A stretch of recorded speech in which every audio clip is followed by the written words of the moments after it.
this is an example of a blog post that one of my clients made. They wanted to let readers know about the Joplin situation because they're part of a task force. They wanted to tell people how to donate supplies. People wanted to know. They kept asking them, how do we donate, supplies? What do we need to donate? And the thing was is that they were like, you can't just donate money because you can donate all the money that you want to right now. We don't have the things that we need, and there's no place that I can go out and buy it, right? Like, there's no blankets in Joplin. I'm sorry, we need blankets. And so how are they going to convey the situation? They decided, okay, we're going to show them a picture and tell them a story about the Home Depot. We're going to highlight the needs list and tell them how to contact for pickup. So we need to get this out sooner the better, and it's got a varied audience. So I write myself my outline.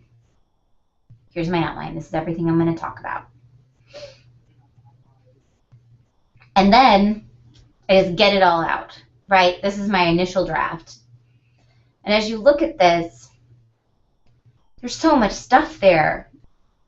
I know that the only thing I really see is nancy@theredcross.org, but it's really not very specific, is it?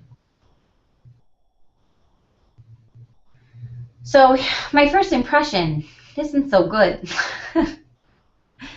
So let's go ahead and let's take a look at where the most important information is. Knowing that in a way we were done a huge disservice as web writers because we learned how to write thesis papers first.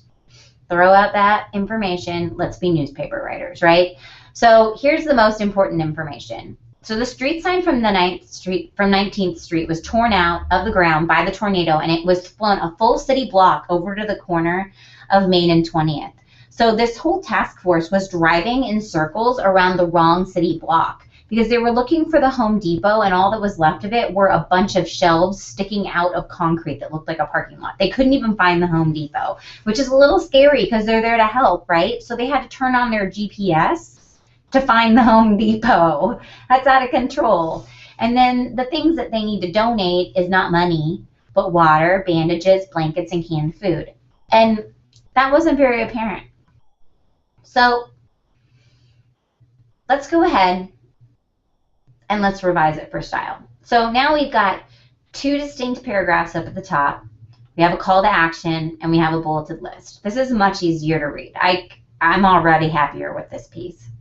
But I still feel like you can't really see what's going on. You don't see the devastation until I tell you about it. And we're very visual people. What if you don't see it, by reading it? What if you don't have time to read it? Also note that my most important information is still living at the bottom of my paragraphs. Darn it. So you can often just move the last sentence of your paragraph up to the beginning, and it's okay. It's not going to mess anything up. All right, so this is the final. And we have far less content than we did to begin with. But it's okay because it still tells the same story. And we have nice, bold titles. We have a good picture with a caption on it.